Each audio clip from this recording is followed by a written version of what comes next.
everyone, I'm Sarah from Everyday Starlet. Welcome to my channel. Today I am continuing my journey through my foundation collection. It has been a journey. If you've been following along with me, you know, but if you haven't been, I will fill you in.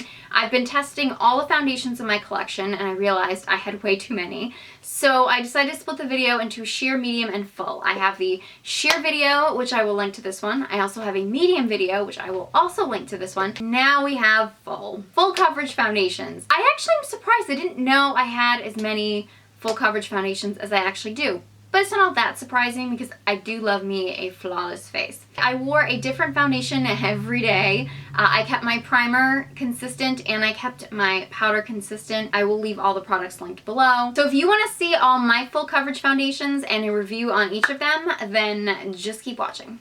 And I've decided to try the Kat Von D Locket Tattoo Foundation 24-hour wear. I probably will not wear this for 24 hours. I'm gonna start with my usual primer. The packaging is a little odd. It's got this like plastic piece on the front, if you can see that, that could easily get lost and probably will get lost. Then it's like a pump. I don't know if you have to shake it up first, and it doesn't feel like you need to.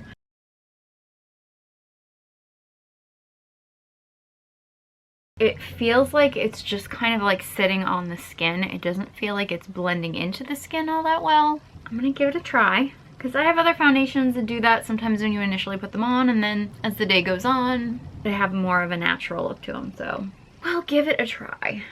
So I just tried brushing my face with my Clinique blended face powder like I always do.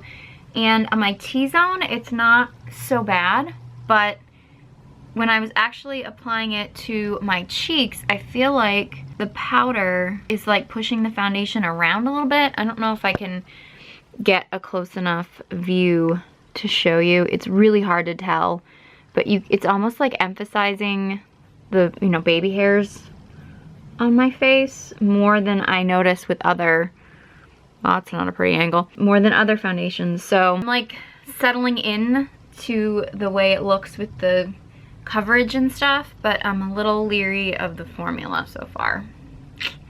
Fingers crossed. So I just finished filming a comparison of contour palettes. So I basically have contoured my face and everything.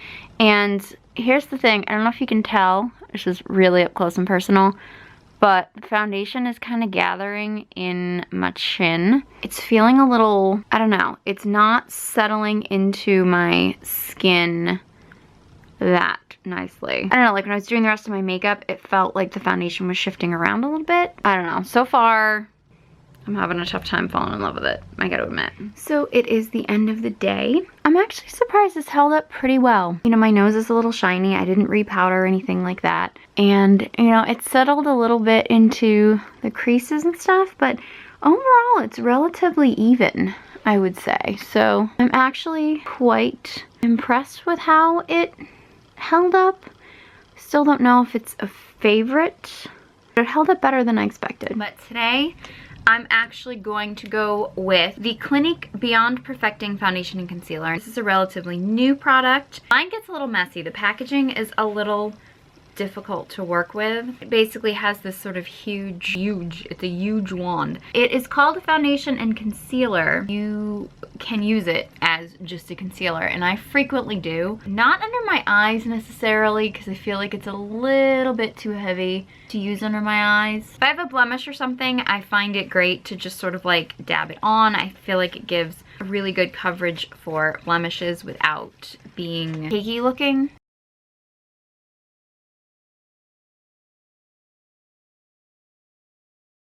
I'm just gonna powder it and then I will let you know how it goes throughout the day. Okay, so a quick update. I think I'm just gonna do this one update. I've worn this foundation a dozen times. I just ran up the stairs, I'm out of breath.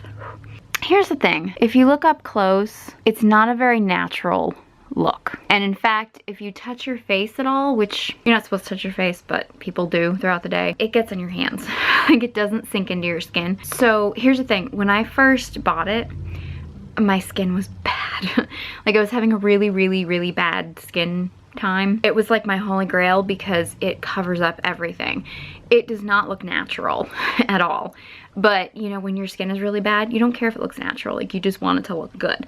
So I keep it on hand because, again, it is a great blemish concealer. As an all-over foundation, it's too heavy for every day, I would say. And it's decent for if you're gonna be on a stage or something and you really want like a flawless look, but people aren't gonna be really close to you. But as far as like an everyday foundation, if your skin is good, it's just, it's too much. That's my general opinion of it. It moves around a lot. It kind of gets in your hands again if you touch your face and stuff, which I don't get with a lot of other foundations. But again, from a distance or like if you're gonna be on camera or something, it can give you a very flawless look. It's just not gonna look very natural. And it does feel relatively heavy. But at the end of the day, it is an amazing blemish concealer. Hands down my favorite blemish concealer. Okay, so today we are going full coverage and we are doing the Tarte Amazonian Clay Full Coverage Foundation Broad Spectrum SPF 15 Sunscreen.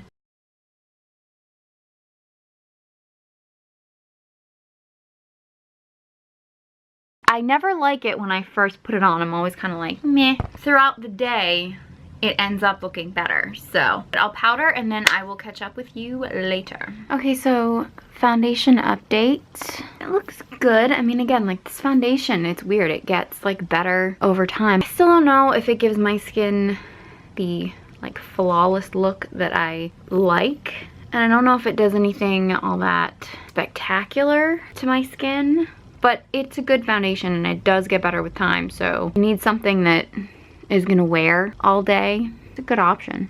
Okay, so today I am going with a favorite of mine, and I think I might be done with this actually. I think this might be, maybe I'll do an empties video. This is the Too Faced, looks pretty with the cap on, the Too Faced Born This Way foundation.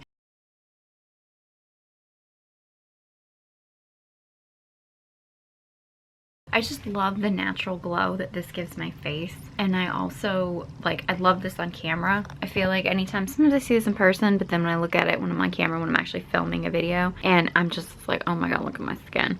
So it's definitely a favorite. My skin is really bad right now.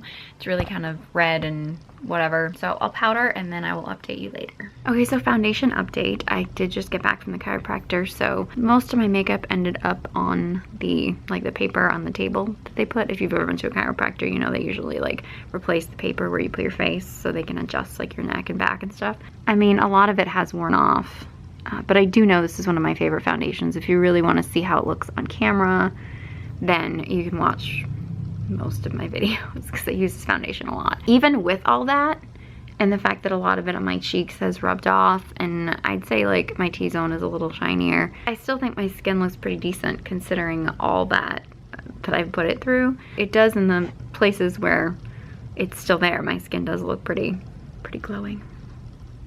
Okay, so this isn't necessarily the prettiest my foundation has ever looked at the end of the day, but this foundation took a lot of abuse today, and considering that, I have to give it a thumbs up. It's not like full coverage, but it does do a good job of making my skin look glowing and natural. This one is definitely a thumbs up.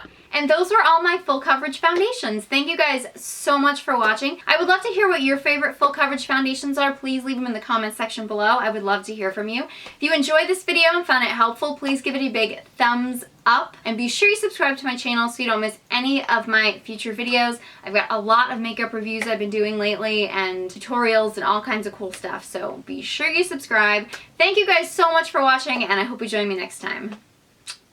Hi everyone, I'm Sarah from Everyday Starlet. Welcome to my channel. Today I'm doing another foundation review. It's actually a continuation of my last foundation review, which was on sheer foundations. Today I am reviewing medium coverage foundations.